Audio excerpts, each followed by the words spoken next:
My name is Vicky Lee, and I'm your success coach. Do you want to predict the future of your love life? Do you ever meet someone cute and you wonder, gosh, should I date them? Should I pursue it? What should I do?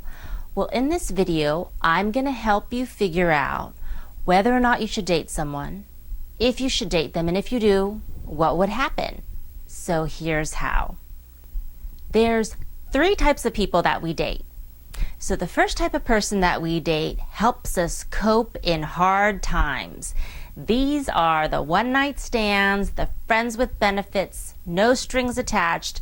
These are the people we only sleep with when we get drunk. The second type of person is the people that we live with. These are our live-in companions, our spouses, our relationships, our girlfriends, our boyfriends. There's a lot of mutual respect and support. Together you're a great team, but there's not always that hot chemistry and passion. And the third type of person is the person that you fall in love with. This is the person that you're infatuated with. You met them on a holiday weekend in Cabo on a moonlit strewn beach.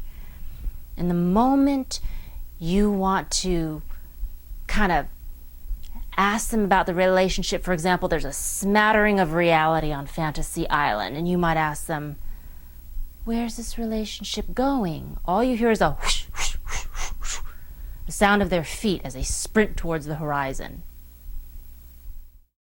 First kind of date, junk food dates. Because, you wish you didn't, but you did. You kind of regret it. You're nauseous. Your arteries are clogged, made you fat. And now you don't even want to go meet someone nice because you OD'd on the junk food date. The second kind of date, I'm going to call those live-in companions pets. Because there's unconditional love, snuggle, snuggle, snuggle. But there's not a lot of hot, passionate, sensual, you know what I'm saying, doing, doing, doing. The third kind of date, those to die for soulmates, I'm going to call them fantasy playmates. Because they're fantasies, they're a mirage. They're not real. The moment you go to test the solidity of it, they disappear. So which one is your preference? Because if you are a number 1 or a number 3, chances are you rarely, if ever, date a number 2. And if you're a number 2, chances are you rarely, if ever, do number 1s or number 3s. And so you see that with people who shoot too high, they also shoot too low. They kind of go from one extreme to the other. And then people who shoot in the middle, they rarely, if ever, leave their comfort zone. So if you're a number 2, you probably feel a little bit stuck. If you're a number 1 or number 3, you probably feel lonely.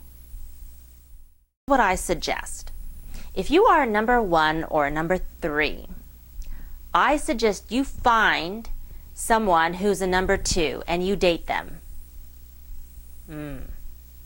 I know. It's very boring at first. But you know what? So is running 8 miles. But it's so good for you. You know why? Because you have intensity, but you don't have longevity.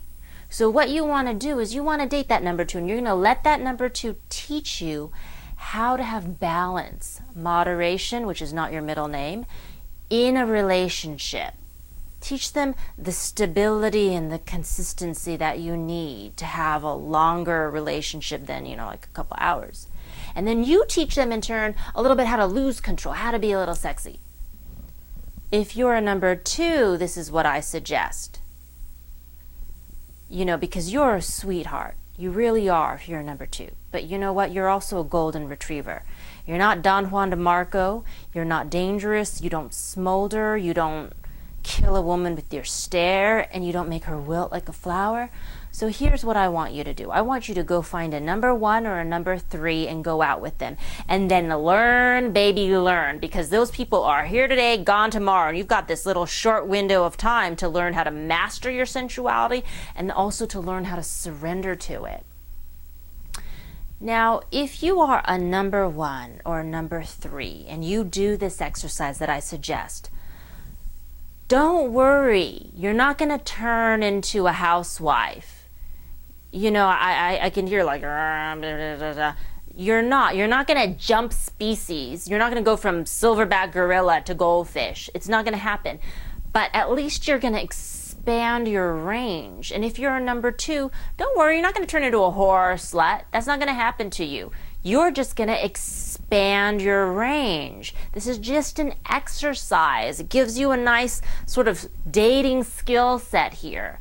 So when you're a number 2 and you go back to dating number 2s, guess what? Your relationships aren't just stable, they're also exciting. And if you're a number 1 and a number 3 and you go back to dating a number 3 or number 1, guess what? Your relationships aren't just exciting, they last a little bit longer. So if you are ready to win at the sport of love, you want to score more points in the Wimbledon of love, give me a call and pass this video along on your Facebook page or your YouTube channel and share it with all your friends. And I look forward to hearing from you. Aloha.